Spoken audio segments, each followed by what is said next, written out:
Right. So some folks that are interested in our new camper, whether they be just friends, family, potential buyers, people that have already bought, or whatever, it's Rugged Mountain Model X14. They've only produced a few of these so far, and I've had a lot of questions about different things. And when you go look online, there's only a bunch of overview videos that tell you, just kind of major specs about it and so on and so forth, and none of the real details about well, what's in the basement and so forth. So we're gonna get into that a little bit and just show you some of the stuff that's in these little compartments and stuff around the outside. So the first compartment on the outside, left-hand side of the camper, is this little tiny deal here, maybe a foot by a foot is the door. Inside is your controller for the jacks that lift the camper up onto the truck, and they've done a real nice job with that, putting really big gauge wire so you can run all the jacks at once and stuff like that. I replaced this pump. It came with a flow jet pump, which the strainer from the flow jet was leaking within the first week, so I replaced that, put in the SureFlow. Since it doesn't have any proprietary fittings like the flow jet, I thought, we travel so much, I don't want to have to worry about finding some special parts. This little guy here helps the pump to not surge and make all that racket that you normally get from pumps. And right here I added a valve and a fitting to put a hose on so I can have outside water. Adjacent to that little compartment is your city water connection, and that other little guy there is for flushing the black tank. And we got electrical connection, of which we had to make some modifications to the settings on the charger so that we could actually use that thing. I had to turn off the grounding switch. That's your water fill. Sewer connection to just go ahead and do your dumping. Next compartment is obviously where we keep the sewer hose, all of your valves for dumping. Water tank is right there, so you can kind of visually look and see how much water you have, but the monitor that you see on the outside there actually works pretty good. Other access in here is to the diesel heater hydronic crap from Timberline. It's terrible. There's one of the heater air to water exchangers and fan, which are super noisy. Don't recommend getting the Timberline to anybody. That's your little heat exchanger that's supposed to give you hot water inside, which doesn't work for shit. And that's what that is. The next little door is the actual burner for the diesel heater system. So that heats the glycol and sends it inside to the tank to be used for, forced air heat inside and to heat the water. It does a fair job with doing the heat. It does a crap job on the hot water, but that's not the burner's fault. It's the fault of the rest of the system. So that's in there. Obviously, you can see from underneath, there's air intake and exhaust under here. Next on the outside, we have the diesel fill, which this is an item that I put in. The original one from the factory was garbage.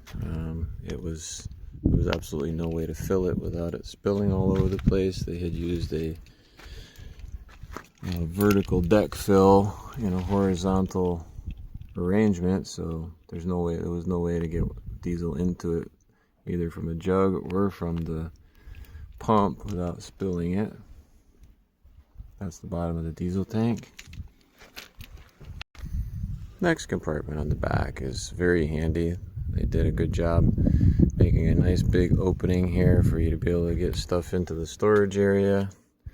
You see we've kind of put a bunch of bins in there filled with stuff. It goes way back in there. Shelving on both sides. Next compartment is around on the right hand side aft. When there's most of your electrical stuff. So straight ahead, that's your multi-plus 2 inverter. We opted for 2 of the chargers, DC to DC, to charge off the truck when it's running. That's your servo, so that runs your display inside. Got your solar charge controller, which is slightly small, but that's okay. And then there's this little device here, which you absolutely need, that they don't supply. I had to buy that to change the settings on your inverter. Various switches for turning off stuff, the links distributor, and batteries, and the shut off. We use this for chip storage and any kind of other like lightweight stuff that you want to throw in here. You can do that. One thing I should point out about this inverter is that it's not isolated from the camper, so it creates a lot of vibration, and it's a small project that I just haven't completed yet, but anything that vibrates or makes noise on this camper needs to be isolated. Otherwise, it gets transmitted through the wood and you hear it all through the camper. It's like being inside of a speaker.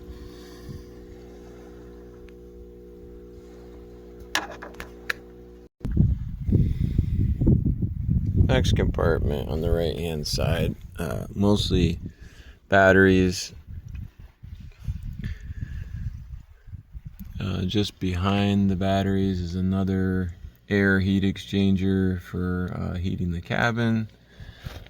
Obviously, I advise everybody to isolate those things. In front of all these cereals is tankage and ductwork, some wiring. Wiring is pretty much a little chaotic. It goes everywhere. Isn't very managed very well, but it is connected and things do work, thank goodness. And they do include one outside outlet right there.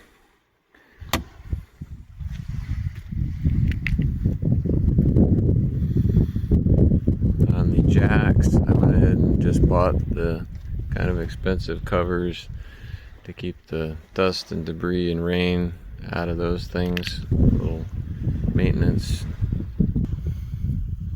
On the outside, other items like that are options, we opted for the awning, which we use quite a bit actually, so we're glad we put that on.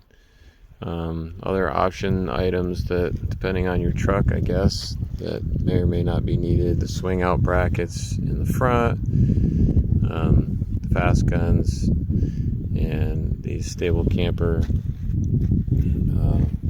brackets that hook into the stake pockets on the bed. Those are a must-have if you're going to set up on a flatbed like this.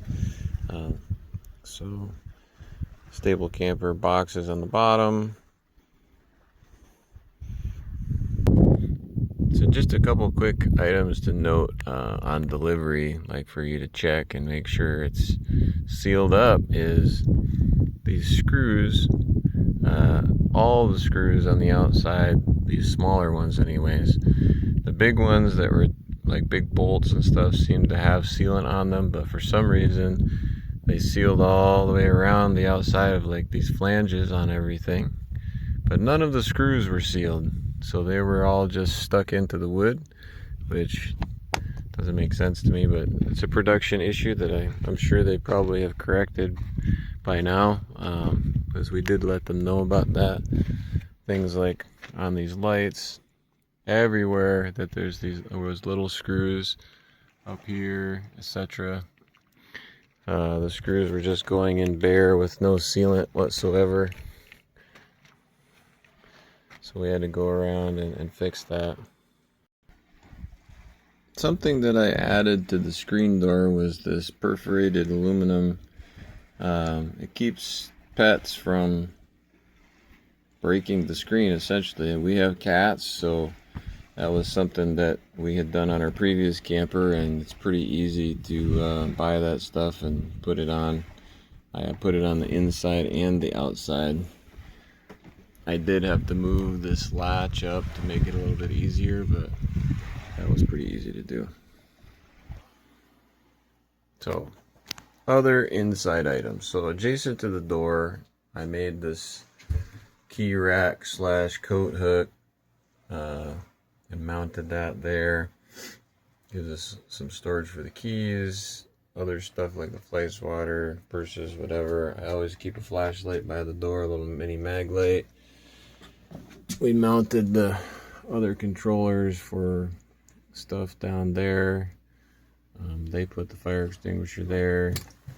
We've got fuse panels down here. So DC panel on top, pretty well labeled, with some extra openings there for you to use. AC panel down here. The cubbies, I've told them about maybe trying to glue these little trim pieces on, as they're just stapled, and if you try to pull them out, they just fall off, basically. I put in a Starlink switch. This is your display that gives you a lot of information about what's going on, including your tank status, turning the not the hot water, but the freshwater pump on and off right there. This is your really crappy display controller for the diesel system. I put the TV in here on some double slides so we could put a bigger TV. That's a 32-inch little Bose speaker, Bluetooth, fits in there perfectly. Put this coat rack there, handles all of our stuff, and we just put the shoes down below. So that's your dining / seating area in the back. Obviously I didn't pick anything up. This is as it is, as we use it every day living. Storage is awesome. We got a lot of bins up here that Eileen put together with a lot of her cooking supplies, other foodstuffs, bags of whatever, chips, cereal, nuts, etc. The last one in the back is cat stuff, food, treats, and what have you. Max air fan there. You got your smoke detector. We had optioned for extra outlet down here. I put in laptop holders under there. I put a power strip under there for all of our stuff as we work and live in the camper. In the cat box, there's Bob. Kitchen area, storage. Love the bigger sink. Nice countertop. We put our paper towel holder there. I ordered this napkin holder. Installed the tissue holder. That worked out pretty good. Over here, nice faucet. Got the cooktop, Eileen's knife holder, and found a great place for the cutting board. Used the same mounts for that as I used for the computers. Other storage above the sink, plate and cup storage, and some other random storage for the storage bins and stuff. Down below we've got the convection microwave, oven, etc., etc. Within 2 weeks the little motor blew up on that and I had to replace it. Storage down below. Under sink. The garbage bin is awesome. Love the little slide out thing that they put in here. I did have to put in a little bit of ramp action there for the sink faucet weight. That was getting caught on everything.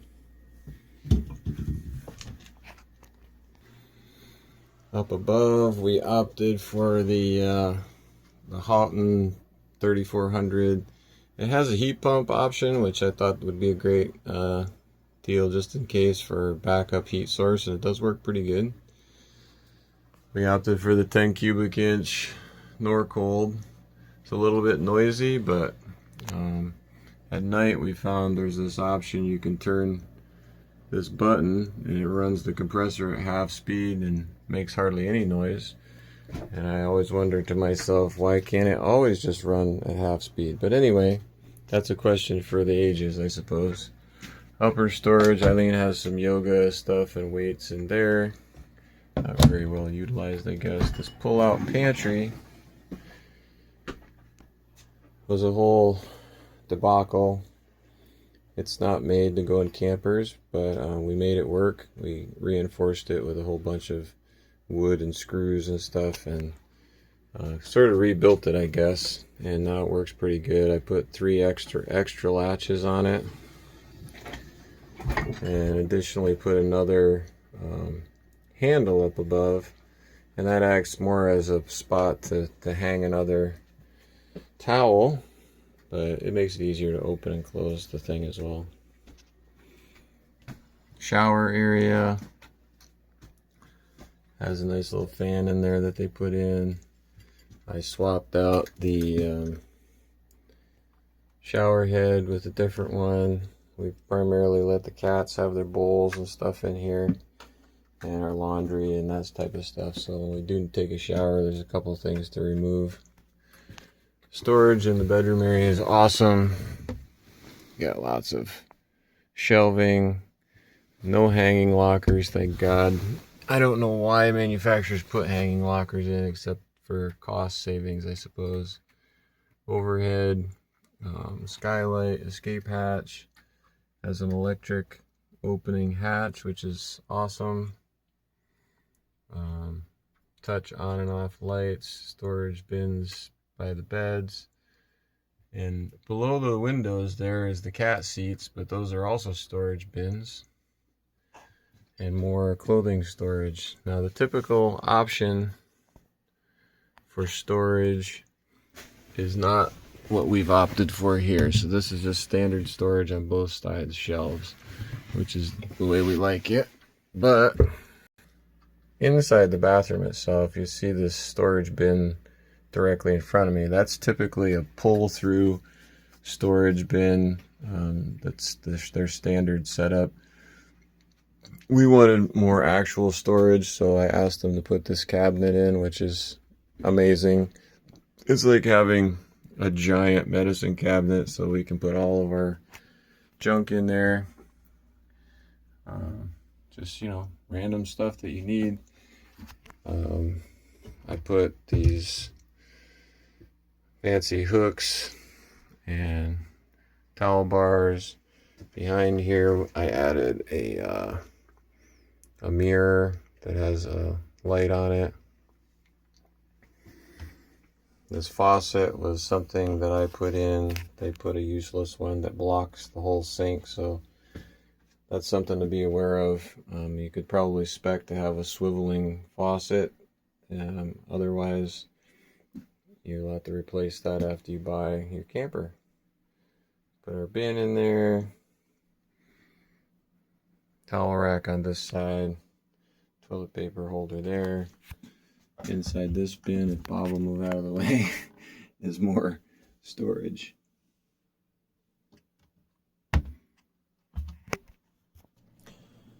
Sort of last, or one of the other storage items under the seats, we use to put our canned waters in on each side so it's easy to access. Underneath each seat is big storage areas on both sides.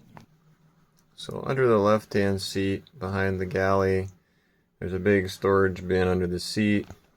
We found eventually what to put in there is stuff like that we don't get out very often. So sundry storage, Ziploc bags, obviously, some paper plates if you need them, other stuff that you're not getting in there very often for. We do throw some canned goods in there, but not very much.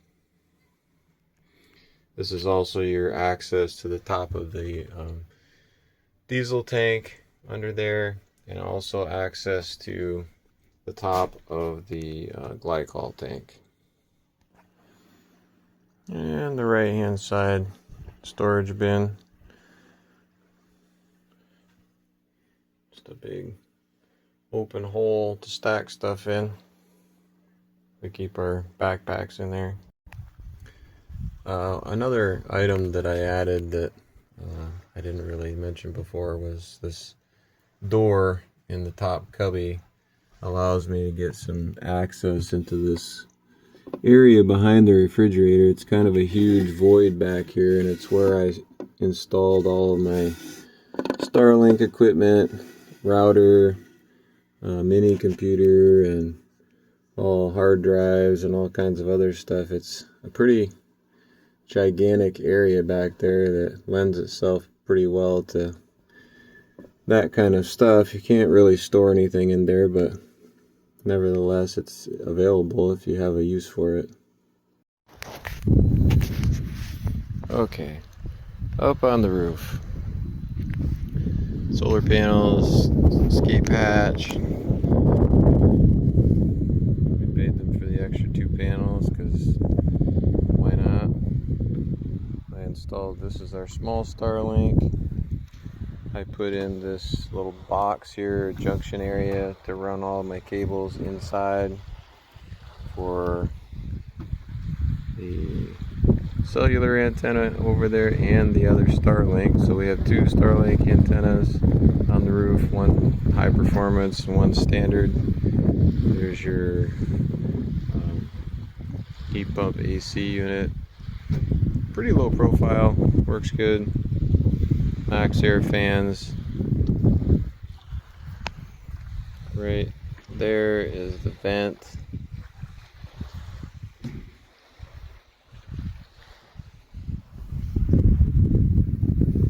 We did have some issues with sealing up here as well when we received the camper. Something else to check. I think they're trying to do a much better job in the production line stuff.